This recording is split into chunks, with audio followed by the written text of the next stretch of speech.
Boa tarde, bom início de noite pra você que tá acompanhando a RCTV. Todo mundo aqui rindo, né? Engraçado, né, César? Me pegaram com a boca na botija, né? Obrigada a você que tá ligadinho na RCTV, viu? Hoje vamos falar sobre cinema aqui no programa.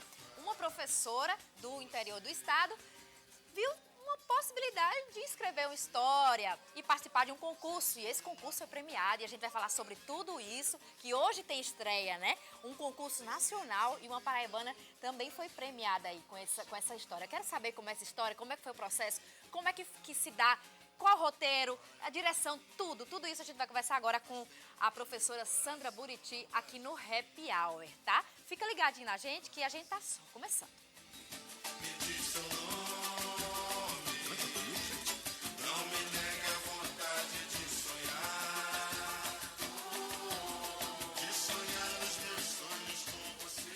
Pois é, gente, clima super divertido aqui nessa terça-feira no Happy Hour, abrindo a programação local aqui da RCTV, ao vivo inclusive, né? Você ligadinho aqui em João Pessoa, também em Cabedelo e Campina Grande, toda Campina Grande ligadinha já na RCTV.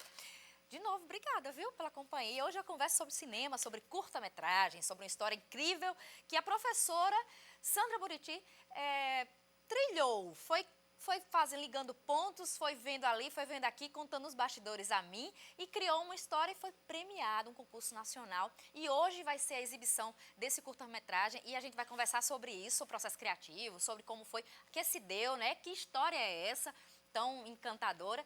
E aí a gente vai descobrir o mundo do cinema aqui e agora no Happy Hour. Sandra, obrigada, viu, por ter vindo. Para mim é uma honra receber você. Imagina, eu que agradeço ao convite e é um prazer estar aqui. Obrigada.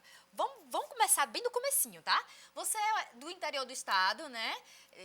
Mais ou menos perto da minha região. Você é de Barra de Santa Rosa, Barra né? de Santa Rosa. Nascida, criada? Sim, nasci né? lá. Nascida, criada lá. E aí você se deu conta, professora, né? Professora, você tem me contado, ensino fundamental. Sempre gostou de histórias? Sempre foi sua praia, essa de observar e de repente passar para o caderno, enfim, escrever algum... Qual era a tua visão de mundo para acontecer um curta, né? Porque eu quero chegar lá no curta, me conta. Não, eu não gostava muito de escrever, mas eu gostava muito de observar. Então essa história ela começa de uma observação. Então foi a partir daí que eu vi a possibilidade dessa história virar um curta-metragem. Um curta, né? Muito bacana. Você viu na internet, você estava me contando nos bastidores, que você viu na internet que é um circuito revelando os Brasis, não é isso? Isso. Que a proposta era lançar uma história e eles escolhiam e disso viraria um curta, né? Me conta como foi. Você viu na internet, me conta como é que você fez tudo. Isso. Até a escolha da própria história, me conte. Eles fizeram assim, abriram um concurso para escolher 20 histórias do interior do Brasil com menos de 20 mil habitantes. Então, as histórias mais interessantes, eles iam selecionar e transformar essa história em um filme. Então, foram escritas nessa quinta edição mais de 950 histórias, 951, né? Para ser mais exata. E, para minha surpresa, né, recebi uma ligação do Instituto Marlin Azul falando que a minha história foi selecionada. Como é que você ficou? Você acreditava que ia ser chamada? Você imaginava? Qual era a tua ideia disso tudo? Eu fiquei na hora surpresa, né? Como qualquer pessoa ficaria. Mas assim, depois com o passar das horas, eles retornaram a ligação para confirmar novamente. E aí foi aquela alegria, né? Aí já é um outro ponto, né? Isso, existe agora a história da preparação, né? É. Me conte, você saiu, você escreveu todo o roteirinho, já tinha título? Não. Era só a história mesmo. Só a história, não era roteiro ainda. Da história, eles selecionaram as 20. As 20 pessoas selecionadas foram ao Rio de Janeiro. Então, a gente teve 15 dias de oficina, bastante intenso. Não é? A gente saía de 7 horas do hotel, chegava às 7 horas da noite.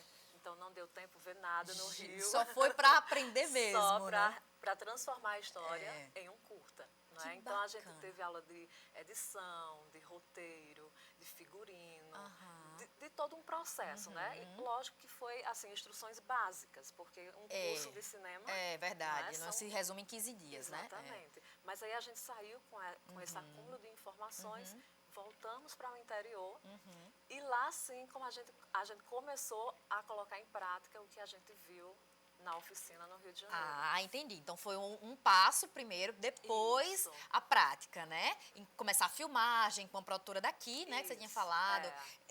Foi outro desafio? Sair pra gravar? Tudo novo, né? Tudo novo, tudo um desafio, porque assim, eu não sabia nada de cinema, só assistia, né, É. pela TV.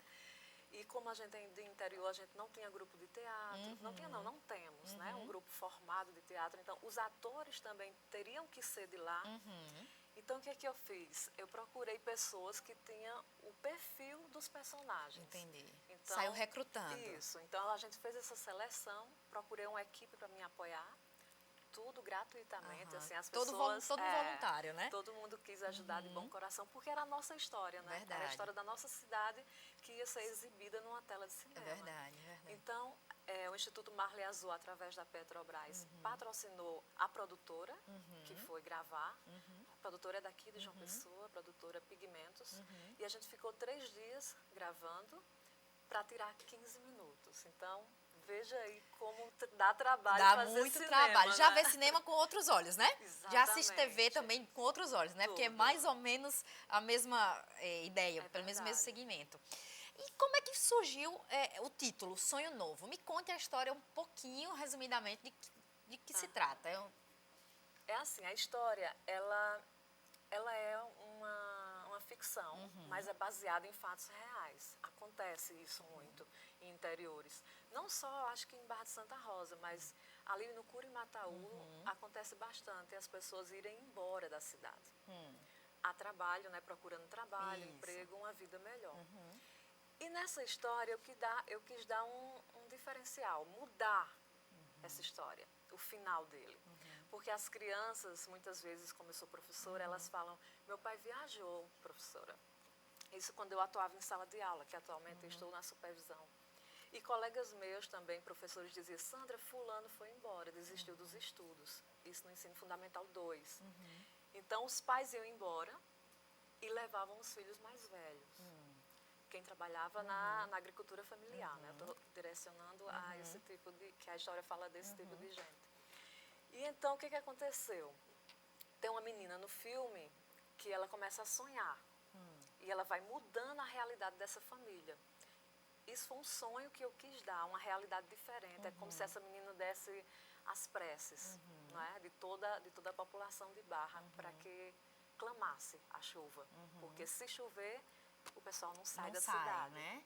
E terminam estudando, concluindo seus estudos, né? Que eles abandonam os estudos para ir trabalhar e no pesado. É verdade, isso é muito comum mesmo, né? Eu nascida e criada também lá no Curimataú, eu estava contando ali no camarim, tem muito disso. Você acaba vendo que as pessoas vão se distanciando, às vezes nem voltam mais. Né? Filhos da cidade, filhos dali da terra, você acaba vendo que só é um nome a ser lembrado. Às vezes você comenta, fulano e tal. Mas geralmente é porque, geralmente não, acho que a maioria 100%, sai porque não tem condições de ficar. Mas ainda quando sai assim como você, como o amigo César, como outras pessoas que saem da nossa cidade à procura de um sonho, ainda é bom. É verdade. Né? Mas quando você deixa sonhos para trás, para buscar ninguém sabe o quê. Exatamente, né? sem expectativa nenhuma, né? Vai a trabalhar para sustentar a família que deixa em casa, deixa a mãe e os filhos menores, né? E os adultos têm que ir com os jovens. Talvez às vezes se percam, né? Se desvinculam, enfim. Então, gera muita outra... partiu daí. A história partiu disso aí. Muito bonita. Então, a ideia principal é uma prece, é como se fosse um pedido para que as pessoas ficassem, né? Isso. Que houvessem chuvas, chuva, que a agricultura ela se desenvolvesse e ali a partir disso ficasse. Que é muito comum mesmo, né? Ele sobreviver da agricultura familiar. Né? E tudo ser concluído, né, na Temos vida. mais de 20 assentamentos em Barra de Santa Rosa e a maioria desses assentados vivem da agricultura familiar. Sandra, sabendo que Barra de Santa Rosa tem menos de 20 mil habitantes, né? Como é que as pessoas reagem a isso? Você é alguém que está à frente? É essa a visão que as pessoas veem? Não com soberba, mas está à frente. Você é visionária? Porque um simples e-mail com uma história impactante, mas muito comum para nós, né? Talvez escrito de uma forma até carinhosa para poder ser bem percebida. Deve ter muito isso. E aí, as pessoas te veem como? Prefeitura, sabe? Secretaria? Como é que a educação, como é que funciona? Porque isso é um grande passo. É um grande passo. Marcar Barra de Santa Rosa para o mundo, porque em qualquer lugar do mundo você pode assistir. Seu curta, né? E ainda vamos falar também do prazer de ter seu nome lá, que deve ser encantador. Como é? E professora que lida com sonhos de crianças, né? Porque você está ali com o início da vida. Né? E imagina essa troca. Como é que funciona? Em Barra de Santa Rosa, como as pessoas receberam essa notícia e dessa premiação, inclusive? Foi uma mobilização muito bonita. Quero até agradecer aqui aos que compareceram no dia da exibição, porque nossa cidade, ela bateu o recorde de público de todas as edições do projeto Incrível, Revelando né? os Brasis. A gente colocou em praça pública mais de 1.800 pessoas, Incrível. cerca de 2.000. Então, foi incrível eles se verem na telona, né? E a história deles. Então, sensibilizou bastante a comunidade. A gente trabalhou muito bem a É uma mobilização. identificação, né? E é como eu falei no dia lá, né? No dia da estreia do filme. Eu falei que aquilo tudo ali não era meu. Era nosso, né? Porque foi uma conquista nossa. Envolveu toda a cidade, envolveu todo o comércio, né? Envolveu as repartições públicas também. Então, eu fui muito abraçada, fui acolhida. Isso foi bastante gratificante para mim. Vai sair muito ator de lá? O pessoal já tá querendo já se envolver com essas coisas? Porque é assim, enquanto você não mostra, você não espera. Enquanto você não experimenta, você não sabe se é bom ou ruim. Enquanto você experimenta, você tem alguma opinião para dar. Geralmente, quando esse recrutamento que você fez, de repente desperta, né? Sim, A arte em alguém. sim. Tem alguma dessas. Alguém já sinalizou o que quer? Bem, tem a protagonista, que é a criança, Natinha. Ela está morando aqui em João Pessoa já, né? Tem alguns projetos para ela em mente já. Ela já foi convidada. Qual a idade dela?